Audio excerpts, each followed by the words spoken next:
Abu Thalib, kemudian ada kursi kosong. Nabi Muhammad tidak duduk di situ karena kursi itu diduduki langsung oleh Abu Jahal. Langsung dia duduk di situ. Itu kalau ada kursi kosong di situ, Muhammad duduk dekat pamannya yang selalu bela dia, wah kita bisa kalah ini. Karena kan Abu Thalib dihormati kan, dia punya wibawa tinggi di situ. Jadi yang memang tidak mereka berani mengganggu ke Nabi Muhammad secara langsung karena ada pamannya itu.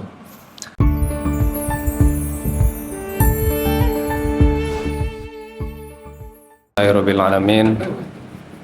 Wabihi nasta'in ala umuri dunya waddin. Wassalatu wassalam ala asrafil anbiya wal mursalin wa ba'd.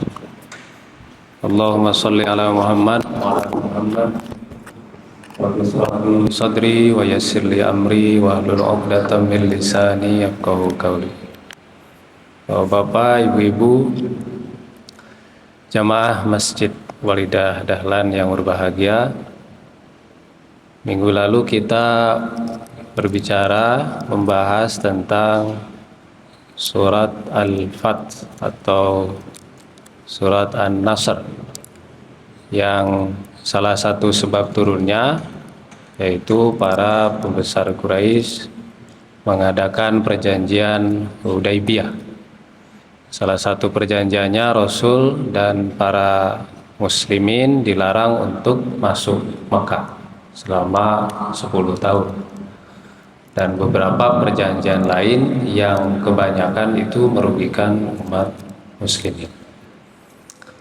Di surat yang akan kita bahas pada kesempatan malam hari ini itu sebetulnya masih serupa dengan kegalauan dari orang-orang kafir Quraisy yang mereka itu tidak tahu caranya menghadapi Rasul. Karena ini puncak di mana Rasul dakwahnya di Mekah, yaitu setelah 10 tahun. Setelah ada banyaknya penyiksaan, pengusiran, kemudian pembunuhan juga, umat muslim ini tidak berkurang, terus nambah. Sehingga mereka ini, orang-orang kafir Quraisy itu mencari satu cara supaya Nabi Muhammad itu berhenti dari dakwahnya, supaya tidak usah disebarkan lagi piye carane Muhammad ki leren, supaya nggak usah nyebarin Islam lagi ya. Dan selama Nabi 10 tahun di Mekah itu dakwahnya tidak pernah sepi dari penentangan. Dakwahnya selalu mendapatkan perlawanan dari orang-orang Quraisy ya. Nah, dari sini, dari kondisi yang ada pada masa itu, di mana umat muslimin sudah demikian menyebarnya, dan orang-orang kafir Quraisy tidak punya cara lain untuk menghentikan mereka, karena segala cara yang membuat darah mereka mengalir pun sudah, yang membuat mereka tertekan juga sudah, dengan segala macam ancaman juga sudah. Ternyata umat muslim ini kok nambah banyak, makin ditekan makin banyak ya, makin diintimidasi malah makin numpuk. Sehingga berkumpullah mereka sambil mengundang Nabi sendiri, juga pamannya Nabi Muhammad, untuk mengadakan kesepakatan kembali. Nah, di antara yang datang itu diantaranya Haris bin Amir, kemudian Walid bin Mughirah, kemudian Abu Jahal sendiri, kemudian saya lupa nama-namanya, Aswad bin siapa itu. Ada sekitar 5 orang yang mengundang Nabi Muhammad untuk datang berbicara terkait apa yang sudah Nabi Muhammad lakukan selama 10 tahun di Mekah itu. Di antaranya juga paman Nabi yang selalu membela Nabi Muhammad, yaitu Abu Thalib ya. Nah, ada satu kursi dalam pertemuan itu, sebagaimana disebutkan dalam tafsir Al-Munir, Abu Thalib, kemudian ada kursi kosong. Nabi Muhammad tidak duduk di situ karena kursi itu diduduki langsung oleh Abu Jahal. Langsung dia duduk di situ. Itu kalau ada kursi kosong di situ, Muhammad duduk dekat pamannya yang selalu bela dia, wah kita bisa kalah ini. Karena kan Abu Thalib dihormati kan, dia punya wibawa tinggi di situ. Jadi yang memang tidak mereka berani mengganggu ke Nabi Muhammad secara langsung karena ada pamannya itu. Dan Nabi di mana? Nabi nggak duduk, cuma berdiri saja di depan pintu. Nah, mulailah ya Abu Jahal dan Umayyah bin Khalaf ya, waktu itu yang juga ikut berkumpul ya. Ini orang-orang musyrik semua, orang-orang kafir. Langsung jelek-jelekin Nabi di depan Abu Thalib. Ya kalau Abu Thalib mungkin santai saja. Iki sakjane ono apa gitu. Coba diomongin gitulah, kira-kira begitulah. Nah, disitulah Abu Jahal tuh ngomong, ini Muhammad anak kemarin sore mau merubah Tuhan kita, bikin ajaran baru. Semua yang kita lakukan itu dilarang sama dia. Kita dengan budak itu sederajat. Wah banyak. Selain menjelek-jelekan, juga menganggap Nabi Muhammad itu tukang sihir. Nah yang menganggap Nabi Muhammad tukang sihir itu ya salah satunya Walid bin Mughirah. Walid itu diperintahkan oleh Abu Jahal supaya nyari kesalahan Al-Quran. Tapi dia nggak nemu. Dia bolak-balik nyari kesalahannya. Itu di surat Al-Mudaththir disebutkan. Nggak nemu-nemu. Ini nggak ada yang salah. Ya Nabi Muhammadnya juga benar. Ayat Quran yang disampaikan juga betul. Ini saya gimana ngomongnya ke Abu Jahal. Kan dia nggak enak itu karena dia disuruh. Dan dia ahli bahasa ketika itu. Walid bin Mughirah ini. Ya empunya gitu, mbahnya itu ahlinya dia di bidang bahasa. Suruh nyari kesalahan Quran gak nemu. Ujung-ujungnya seperti digambarkan di surat Al-Mudaththir itu, Nabi Muhammad itu dituduh tukang sihir. Ya, pada rapat itu pun disebutnya ini orang ini tukang sihir. Dan mereka ini satu ketika memang pernah hadir di masa ketika Nabi Muhammad menyampaikan satu pengajian, begitulah. Ya. Dan mereka terkesima dengan omongannya Nabi itu. Dan mereka ada cenderung untuk suka gitu, senang. Nah, tetapi itu tertutup pada diri mereka sampai kemudian mereka berdiri. Ini apa? Kamu ngomong apa? Udah bubar. Nah itu. Disuruh bubar orang di situ. Ya, sudah tertutup lah. Itulah kenapa mereka disebut jahil. Ya. Bukan karena mereka nggak pinter, tapi karena mereka nggak mau nerima kebenaran. Ya, sesungguhnya pikiran dan hati mereka itu tahu kalau ini betul. Tapi itu nggak upload gitu, nggak naik gitu. Ya tertutup semua hawa nafsunya. Kalau bahasa Quran mah untuk tujuan samanan qalila, karena nanti prestisnya hilang. Kalau mereka ikut dengan Nabi Muhammad. Nah sewaktu Abu Jahal tuh banyak bercerita menjelekkan Nabi segala macam, kemudian Nabi menjawab, saya itu tidak mau apa-apa kecuali saya hanya ingin mengungkapkan satu atau dua kalimat, kata Nabi. Nah, sewaktu Abu Jahal mendengar itu, cuma satu kalimat, dua kalimat. Jangankan cuma segitu doang, satu paragraf saya setuju sama kamu. Gitu. Ayo ngomong, kamu mau ngomong apa? Gitu. Satu dua kalimat itu. Disitulah Nabi berkata, La ilaha illallah Muhammadur Rasulullah. Abu Jahal langsung berdiri ngangkat bajunya Nabi. Ya. Ataj'alu alihatana wahidah, kata dia. Kamu mau bikin Tuhan-Tuhan kita yang banyak itu jadi satu Tuhan gitu. Di depan Abu Thalib. Dari situ kesepakatan berlangsung. Mereka kemudian mendekati Nabi dengan berbagai iming-iming. Ya, ayat sebelum ini, surat sebelum ini kan surat Al-Kautsar. Al-Kautsar itu bicara tentang kenikmatan yang bakal Nabi Muhammad dapatkan ketika nanti di akhirat, di surga. Jadi Nabi sudah diberitahu. Ini orang-orang musyrik Arab ini, kafirin Quraisy ini, datang ke Nabi Muhammad sambil ngiming-ngimingi sesuatu agar dia berhenti. Tapi udah nggak berpengaruh, orang Nabi sudah dikasih tahu oleh Allah nikmat apa yang bakal dia dapat. Jadi kenikmatan dunia sudah lewat. Kemudian mereka berkata, ya kalau kata bahasa kita mah ya, Muhammad, ini kita udah rugi dua-duanya ini ya. Kamu umat muslim sudah banyak yang meninggal, sudah banyak yang mati, terluka, hilang harta. Dari pihak kami juga begitu. Kami juga sudah banyak yang wafat, sudah meninggal, sudah mengalami kerugian. Kita ini dua-duanya sudah rugi. Udahlah kita damai aja. Tapi ada syaratnya. Nah, gini aja kata dia. Kita kan menyembah Tuhan yang sama lah kata dia itu. Gimana kalau kamu 1 tahun nyembah Tuhan saya, ya saya 1 tahun nyembah Tuhan kamu. Nah, gitu kata mereka.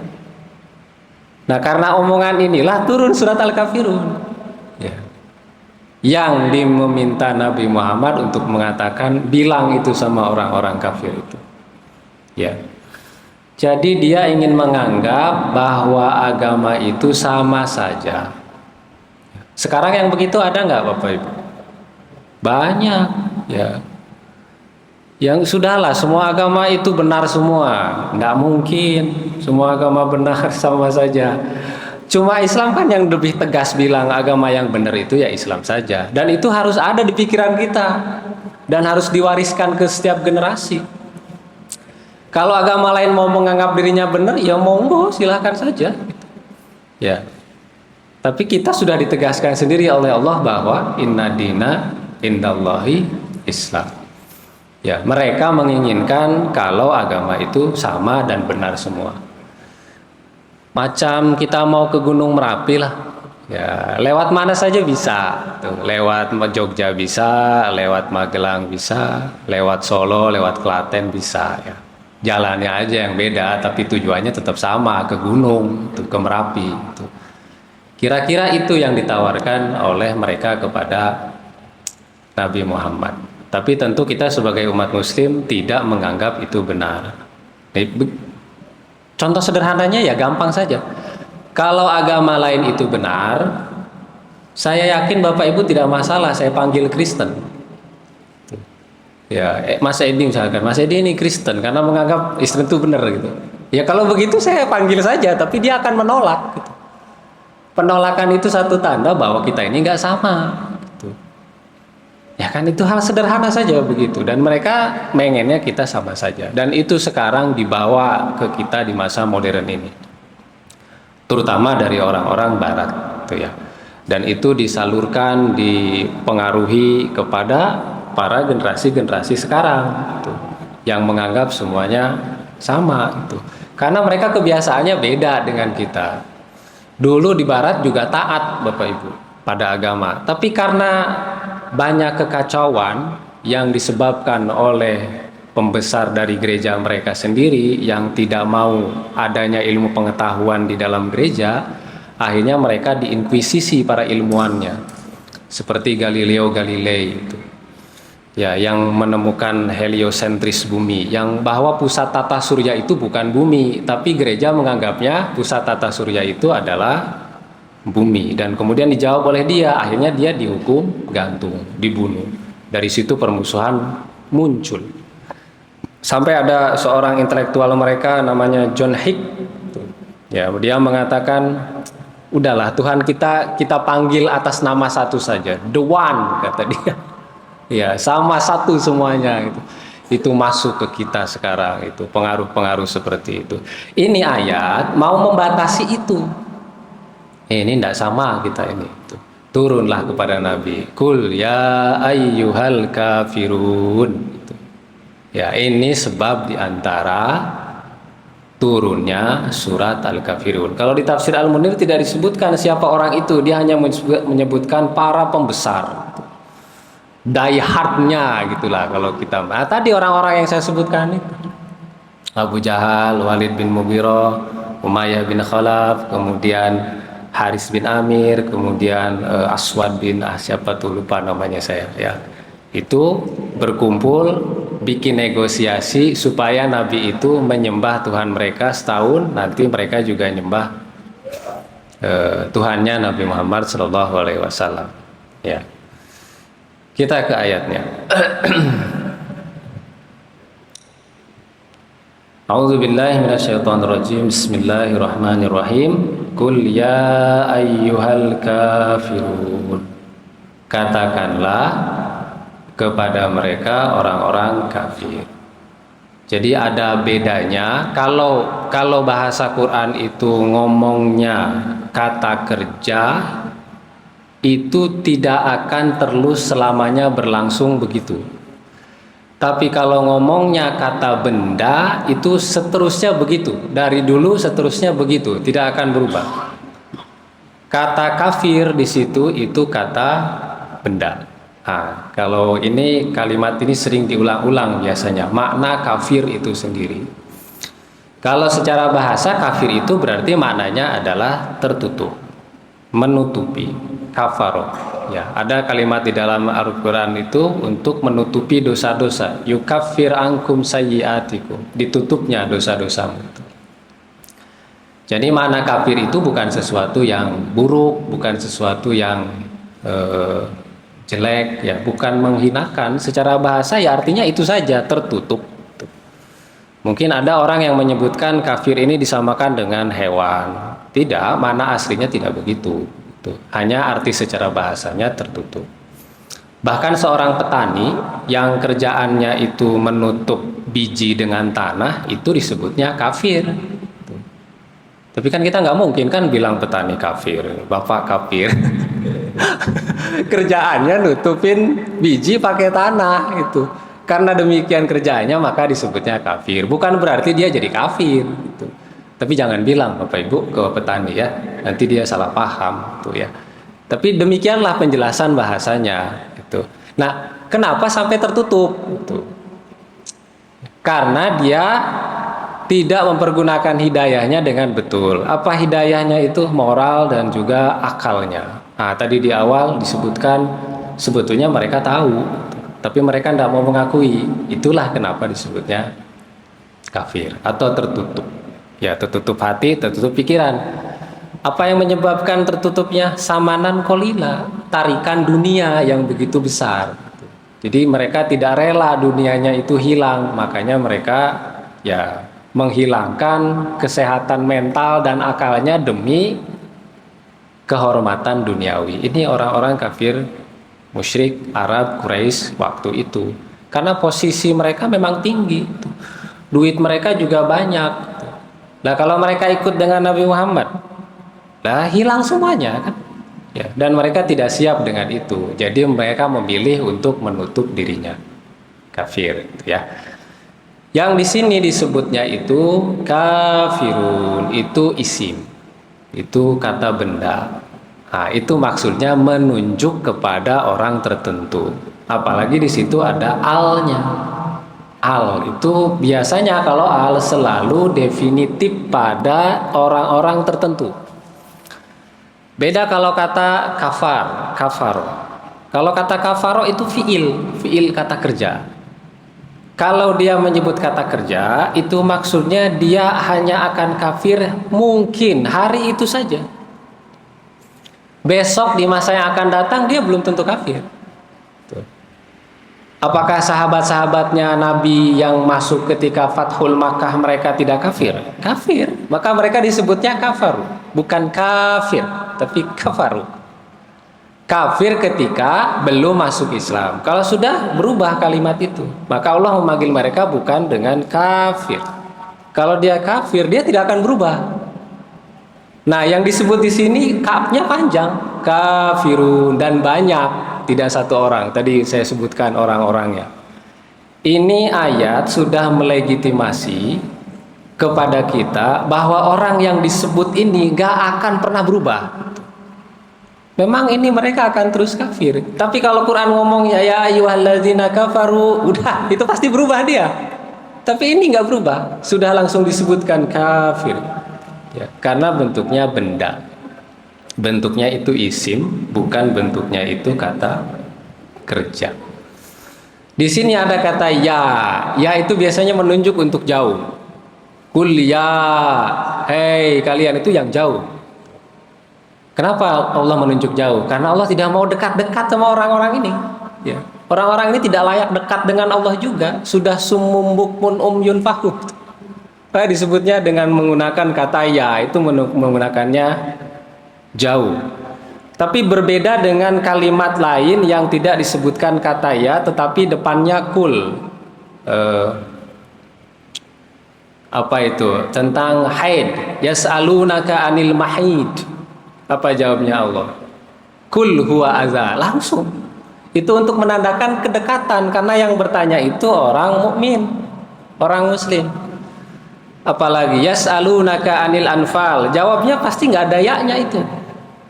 Kalau itu untuk menunjuk orang mukmin, orang yang didekatkan kepada Allah, Allah ingin selalu dekat tuh kepada mereka itu. Tapi kalau untuk orang kafir ini, itu satu penanda orang ini sudah jauh dari hidayah, jauh dari pertolongan, sudah sangat tertutup. Maka Allah menyebutnya dengan ya. Kul ya ayyuhal kafirun, katakanlah kepada orang-orang kafir. Ayat yang diturunkan Allah kepada Nabi Muhammad itu selalu menjadi senjata, tembakan kepada mereka, yang mereka itu kaget.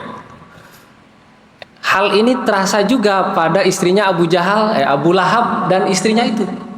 Sampai istrinya Ummu Jamil kan datang ke Nabi Muhammad itu, bertanya ke Abu Bakar, mana itu kawan kamu Muhammad itu, masa dia bilang saya piji di hablum mim masad. Ya, saya ini perempuan baik-baik dari keluarga baik-baik, malah dibilangin begitu. Kan itu menusuk ke dia. Tidak pernah ada yang mau mengganggu Ummu Jamil itu karena posisinya yang tinggi. Tiba-tiba seseorang bernama Muhammad ini ngasih ayat langsung menjatuhkan dia tidak terima. Ini ketika ayat ini turun, Nabi Muhammad itu langsung berdiri ngomong kepada mereka itu. Dan itu sesuatu yang bikin mereka kaget. Sesuatu yang mereka itu tidak menyangka. Permisalannya beginilah Bapak Ibu. Bapak Ibu punya musuh, ya, musuhan sudah 10 tahun atau kurang dari itulah, 5 tahun. Karena sudah rugi, ingin mengadakan perdamaian, datang ke rumahnya Bapak Ibu, pakai pakaian putih, bagus, wangi, bawa hadiah. Kemudian berkata, ini kita sekarang damai sajalah, gitu ya. Kita kan semuanya sudah rugi, sudah capek juga, ya. Tapi dengan syarat kamu nanti ikut saya, tapi kamu juga ikut saya ikut kamu juga nanti ikut saya. Udahlah, kita lupakan saja begitu. Tiba-tiba Bapak Ibu berdiri, langsung nunjuk ke mereka semua. Kafir, kafir, kafir. Kira-kira itu ngajak damai apa ngajak perang? Susah. Menjadi Nabi Muhammad itu susah. Berat. Dia langsung disuruh ngomong begitu, itu pamannya ada di situ langsung harus dia nyebut begitu. Nerokok we, nerokok. Langsung diomongin begitu. Apa Nabi Muhammad itu nggak berat ngomong begitu? Berat dia ngomong begitu. Iki yo pamanku lek-lekku kabeh iki aku kon ngomong kafir iki piye. Tapi dia ngomong begitu. Secara sosial ibu Nabi Muhammad itu sudah berat, sudah susah. Suruh ngomong saya ini nabi loh. Sembah Tuhan yang satu Allah, ikuti saya. Ketika itu orang juga pasti bilang ini orang error ini. Atau saya di sini Bapak Ibu tiba-tiba saya ngomong saya nabi, ikuti saya. Pasti juga begitu, ini ustaz ini aneh ini, kacau balau. Kira-kira Nabi Muhammad secara sosial begitu susah dan beratnya. Dia harus ngomong sesuatu yang dia sendiri tidak yakin apa orang mau dengar saya. Faktanya kan nggak pada dengar. Yang dengar itu hanya yang tahu dia punya kualitas yang baik gitu. Abu Bakar lah ikut, Ali lah ikut, Siti Khadijah lah ikut. Lainnya, alihaja jamak tanah, kata pamannya itu.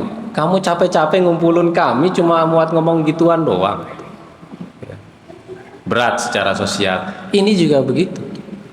Susah. Makanya itu yang kedua nih. Ini omongan Nabi menghujam mereka. Mereka terperangah dan kaget. Loh kok bisa mereka kaget? Karena Nabi nggak pernah ngomong begini langsung.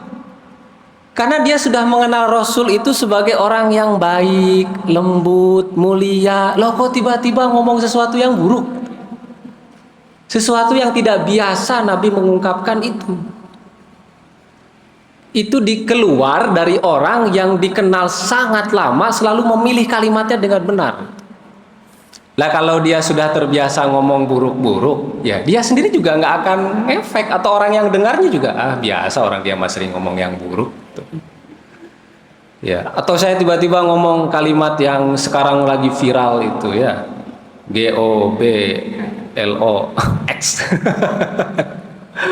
Sampai ya begitulah. Ya kalau mungkin orangnya terbiasa ya terbiasa saja. Atau Bapak Ibu dibilang, Fir'aun, kemudian kita biasa aja. Oh mungkin kitanya juga begitu. Sering ngomong orang begitu juga. Korun gitu. Sesuatu yang buruk sering diomongin. Nabi Muhammad tidak pernah ngomong yang buruk. Tiba-tiba dia berdiri ngomong sesuatu, nunjuk mereka langsung. Qul ya ayyuhal kafirun, langsung di depan mata mereka kalau mereka itu orang-orang yang tertutup. Orang-orang yang kafir. Ya. Dan itu membuat mereka orang-orang kafir Quraisy musyrik ini berat mendengarnya. Semua ayat Quran yang datang kepada mereka memang tidak bisa mereka terima begitu saja. Berat. Apa yang harus dikatakan oleh Nabi kepada mereka itu di terusan ayat ini? La a'budu ma ta'budun. Nah, ini kalimatnya. Kalimatnya kalau Bapak Ibu lihat di situ, ini bukan kata benda. Ini kata kerja. Namanya fi'il mudhari.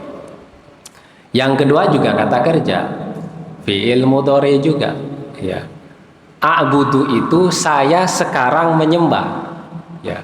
Ke depan juga saya menyembah. Itu artinya. Kalau ta'budun, kamu sekarang menyembah, ke depan kamu menyembah gitu. Karena ada alif di depannya, dan yang kedua ini kata ini itu ada tak di depannya. Itu penanda bahwa ini namanya fi'il. Fi'il mudhari.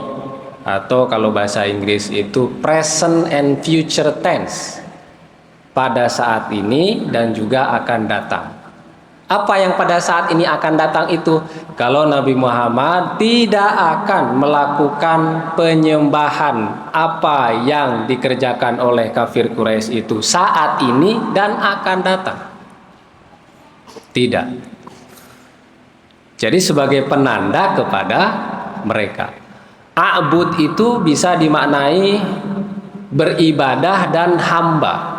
Nah, kalau kita beribadah itu khusus untuk sholat 5 waktu, itu beribadah. Waktu-waktu sholat kita sebut itu beribadah. Ya ini dari tafsirnya siapa? Ar-Razi. Ya, ini saya tidak munculkan, nanti agak lama ya carinya. Tapi dia memaknai bahwa ibadah di situ bisa dimaknai 2 hal. Yang dimaksud di ayat itu bahwa Nabi itu tidak akan melakukan sembahyang, kira-kira gitu. Seperti sembahyangnya orang-orang kafir Quraisy. Ya, kalau bahasa kita mah ya sholat. Kalau mereka cara sholatnya begitu ya biarkan saja orang-orang Muslim. Nabi tidak akan melakukan itu. Jadi maksudnya di dalam waktu seperti waktu sholat. Tapi kalau kafir, kalau a'bud itu dimaknai sebagai hamba, berarti segala totalitasnya Nabi tidak akan pernah ngikut mereka. Sholat maghrib itu kita sebut a'bud, ya, kita beribadah kepadanya. Waktu antara maghrib dengan isya kita menjadi hamba, itu masuk definisi pada a'bud juga. Di situ ketika kita menjadi hamba, totalitas kita harus beribadah kepada Allah. Dan Nabi Muhammad dengan ayat tadi, a'budu ma ta'budun itu, saya tidak akan ikut cara sembahyang kamu di waktu kamu sholat, juga di luar kalian itu melaksanakan ibadah kalian itu. Jadi kita tidak mau mengikuti dua-duanya. Tidak mau mengikuti yang khusus dari yang mereka jalankan, tidak juga mau mengikuti yang umum yang mereka kerjakan. Itu mana a'budu, ma ta'budun. Di ayat itu ada kata ma, Bapak Ibu. Ma ini. Nah, bukan man. Kalau man kan berarti bertanya siapa, itu ya. Kalau ini bukan lagi nanya, itu. Tapi dia ada kata ma di sini itu untuk menunjukkan kualitas Tuhannya. Apa kualitas Tuhannya orang-orang musyrik kafir Quraisy yang mereka sembah itu? Ya, sama dengan kualitas yang dibuat oleh manusia. Mereka bikin sendiri, ya mereka juga makan juga, ya. Mereka pahat sendiri, ya mereka juga sembah. Semua itu handmade itu Tuhannya itu. Bikinan tangan semua, dipahat sendiri, ya disembah sendiri, dikasih sesaji sendiri. Kalau itu dibuat dari makanan, lapar ya dimakan. Nabi Muhammad seolah-olah mau bilang, saya tidak mau lah sholat sama orang sama zat yang kamu buat sendiri, orang substansinya kayak begitu. Kamu bikin sendiri ya kamu makan sendiri. Ya. Maka definisi Tuhan dari Al-Quran itu, kalau kita mau menyembahnya, dia itu menciptakan apa? Nah, Lata, Uzza, Manat itu nyiptain apa? Kenapa harus disembah? Apa dia menciptakan langit dan bumi? Apa dia menciptakan manusia? Apa dia menciptakan semesta? Tidak. Jadi substansi dari Tuhan mereka itu tidak ada. Makanya menyebutkannya dengan kata ma. Saya tidak mau menyembah Tuhan yang tidak ada kualitasnya itu. Kira-kira begitu. Ya, orang dia dibuat juga sama, maka sampai kapanpun tidak akanlah Nabi Muhammad dengan umat muslim menyembah Tuhan yang seperti itu. Ya. Kemudian di ayat berikutnya Allah berfirman lagi, wala antum abiduna ma a'bud. Ya. Wala antum, dan kalian juga ya tidak pula ya, akan menyembah apa yang aku sembah. Ya. Tadi di awal kan mereka ngomongnya apa? Saya mau nyembah Tuhan kamu selama setahun, tapi kamu juga nyembah saya selama tahun. Tapi Allah negasin di sini, mereka itu bohong itu. Itu cuma pura-pura mereka saja. Mereka tidak betul-betul mau melakukan itu. Itu hanya gimmick saja. Biar kamu tuh ikut dia, gitu. Biar kamu itu nurut, biar kamu tuh berhenti. Mereka mengatakan itu. Hakikatnya mereka akan terus menutup diri. Ya, ini memang orang-orang kafir Quraisy ini orang tidak tahu terima kasih. Ya, sudahlah banyak diberi. Ya, sudahlah bencana itu tidak datang banyak ke mereka. Dan mereka satu-satunya di wilayah itu yang tidak dikuasai oleh kekuasaan manapun. Ya, ketika itu kan yang berkuasa ada Persia, ada juga Romawi. Tapi wilayah semenanjung Arab itu tidak ada yang menguasai. Relatif aman itu tempat itu. Kalau dilihat kembali di dalam surat Ar-Rahman, bagaimana Allah berkali-kali mengingatkan kan, Fabi ayyi ala'i rabbikuma tukazziban. Ini nikmat yang mana lagi yang engkau dustakan? Terlalu banyak nikmat yang Allah beri gitu. Ya, kita ini kan sedang berputar di bumi ini kan. Ya, dan kita tidak terlempar semuanya. Berputar tapi kita nggak merasakan goyang ini duduk di masjid ini. Padahal hakikatnya menurut sains kita ini muter itu. Coba produk mana di dunia ini yang dia berjalan berputar tapi nggak terasa? Ya, kita naik kereta kerasa banget goyang-goyangnya. Naik mobil lah gejrag-gejrug ya. Naik motor ya apa meneh. Ya. Ini bumi muter-muter kencang tapi kita nggak merasakan. Itu kan bagian nikmat. Semuanya sudah ditundukkan sama Allah. Gunung ditundukkan, laut ditundukkan, hewan-hewan ditundukkan, semuanya dikasih kepada manusia supaya bisa manusia hidup dengan yang tadi Allah berikan itu. Langit diciptakan, planet diciptakan, salah satunya itu Jupiter. Ya, kalau sampai sekarang kan ilmuwan tidak pernah tahu itu ada makhluk apa di situ. Hanya segumpal debu dan gas itu. Kalau kita bertanya untuk apa Allah menciptakan yang seperti itu? Ya, planet-planet yang lain juga tidak ada itu yang menempati. Paling tidak sains belum menemukan itu. Mereka kan baru mengira-ngira itu pun di satu planet di Mars, itu ya, yang disinyalir pernah ada air di situ, ya. Tapi karena gravitasinya yang begitu kuat hilang semua. Itu. Menurut sains, Jupiter itu planet Jupiter itu planet yang menghalangi banyak asteroid yang masuk ke bumi, ditelan sama mereka. Kalau mereka tidak ada. Kalau itu Jupiter itu planet itu tidak ada, masuk ke kita itu Bapak Ibu. Sudah hancur dari dulu kita. Tapi Allah menjadikan itu seimbang supaya bumi itu tetap selamat. Diciptakannya benda-benda itu. Bagi orang kafir dulu mungkin itu tidak mikir dia, nggak sampai ke situ. Itu buat kita ini orang-orang sekarang yang bisa mempelajarinya, ya.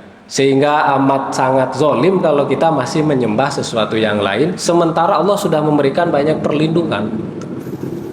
Ya, kalau untuk mereka orang-orang kafir Quraisy itu salah satu nikmat terbesarnya adanya Nabi di situ, adanya Nabi Muhammad. Dialah bagian nikmat terbesar itu. yang diturunkan kepada mereka itu.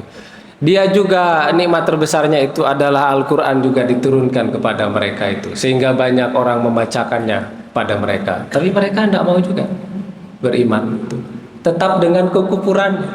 Ya.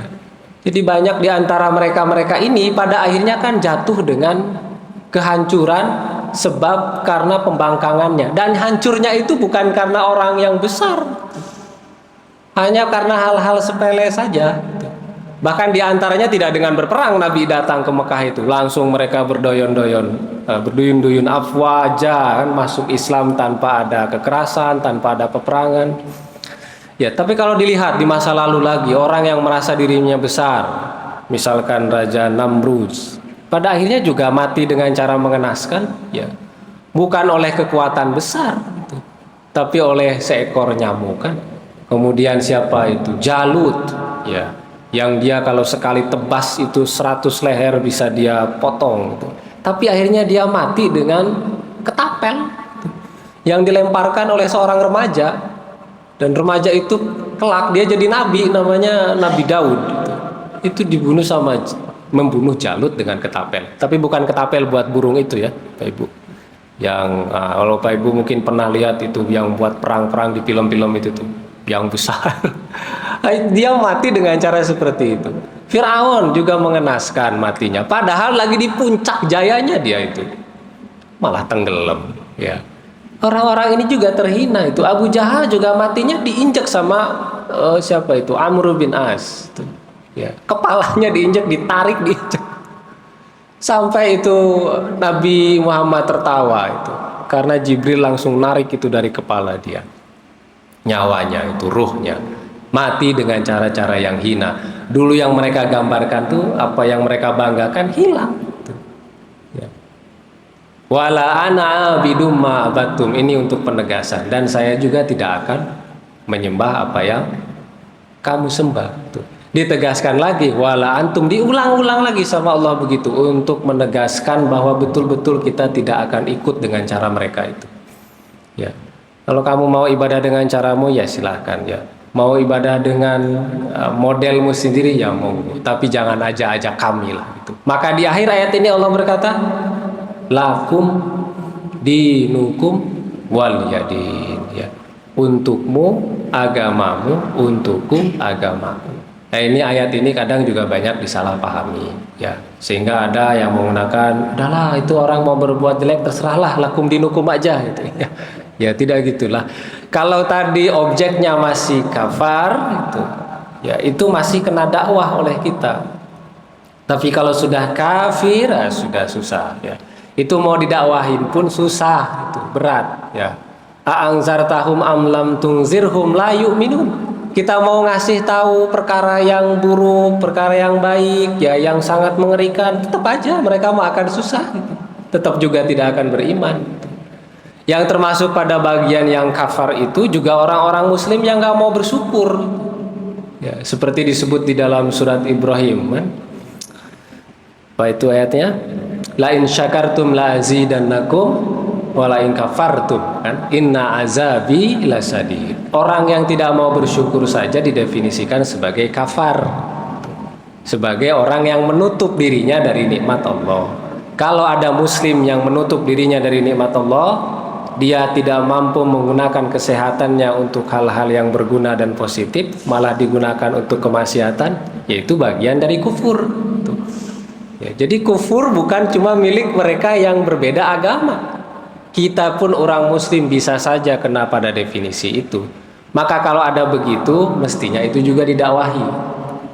Ya, jadi bukan dengan sikap, sudahlah kita tidak usah pedulikan yang begitu, biarkan saja mereka, itu urusan mereka, itu biarkan dengan agamanya, itu orang muslim mau ngapain aja, udahlah biarkan aja, lakum dinukum. Hakikatnya bukan itu maksudnya tuh. Karena konteks ayat ini kan meminta untuk menyembah. Walaupun demikian Nabi Muhammad tetap ngomong kepada mereka untuk menegaskan, saya tidak akan ikut kamu, kamu juga tidak perlu ikut saya. Jadi ya terserah saja, kalau kamu mau menyembah Tuhanmu itu yang kamu buat sendiri, monggo, ya. Karena di situ ada kalimat lakum, lakum ya untukmu. Ya, tidak perlulah kita juga datang ke tempat ibadah lain sambil bikin tumpeng, ya, nasi kuning hanya untuk dibilang kita ini toleran. Ya dari dulu kita udah sangat toleran. Caranya toleran itu ya biarin saja orang ibadah karena itu lakum, itu urusanmu. Kita ngapain ada di situ? Ngapain kita harus masuk ke gereja bawa-bawa kue cucur, ya, bawa-bawa gorengan? Ini untuk menunjukkan kami toleran. Dari dulu kita udah toleran, sudah biarkan saja. Karena itu lakum, itu urusan mereka, nggak ada lagi urusannya dengan kita. Ya, agama kita ya kita, agama mereka ya mereka. Itu hiduplah berdampingan saja, tapi kita tidak perlu hadir di situ. Nah sekarang sudah Desember ini, biasanya ada isu-isu lagi itu soal penyebutan Natal dan sejenisnya itu. Kalau lari ke sini ya sudahlah, biarin aja. Ya. Ya sudah, mereka suruh ibadah sendiri ya sudah gitu, karena itu sudah bukan ranah kita. Tidak perlu juga lah kita jaga-jagain, aman insya Allah ya. Biarkan saja, itu bukan urusan kita. Kita juga tidak meminta mereka begitu. Ya, kita juga tidak pernah nuntut mereka untuk bilang selamat Idul Fitri kan. Jadi ya sudahlah, lakum dinukum waliyadin. Ini juga disampaikan Nabi. Saya tidak mau ikut-ikutan kamu, kan itu pengennya sama-sama kan. Orang-orang kafir tadi itu ngomongnya, udah kamu nyembah Tuhan saya, nanti saya nyembah Tuhan kamu. Apa bedanya dengan yang sekarang banyak begitu tuh? Ya. Nah, kita harus punya batasan tegas bahwa yang namanya agama itu yang ngasih Allah langsung. Islam itu langsung disebutkan sebagai din, inna dina indallahil Islam. Tapi yang lain itu tidak disebutkan begitu. Disebutnya kaum. Yahudi wan Nasoro, kaum Yahudi, kaum Nasrani. Mana ayat yang menyebutkan din Yahudi? Ya. Tidak disebut, itu kaum. Yang disebut din, agama itu hanya Islam saja. Jadi karena sudah ada distingsi begitu dari Islam, dari Quran, ya kita harus punya ketegasan itu. Meskipun demikian, bukan berarti ayat ini meminta untuk membenci, memerangi, harus dijauhi. Ya tidak. Ini kan pada batas keagamaan saja. Apakah Nabi kemudian memerangi mereka terang-terangan? Kan tidak, biasa saja juga gitu. Mereka justru yang tidak suka dengan Nabi Muhammad. Ya, jadi Bapak Ibu sekalian, di sini ayat ini menjelaskan kepada kita tentang seharusnya sebagai seorang muslim senantiasa berpegang teguh pada nilai-nilai akidah. Satu itu. Kedua, bagi kita sebagai seorang muslim, kita tidak perlu ragu untuk menyatakan bahwa ajaran kita ini yang ada di Al-Quran dan dibawa oleh Nabi Muhammad adalah ajaran yang benar dan berasal dari Allah Subhanahu wa Ta'ala. Saya kira demikian yang bisa saya sampaikan pada kesempatan hari ini. Mudah-mudahan ini ada manfaatnya. Mohon maaf atas kekurangan. Allahu a'lam bishawab. Assalamualaikum warahmatullahi wabarakatuh.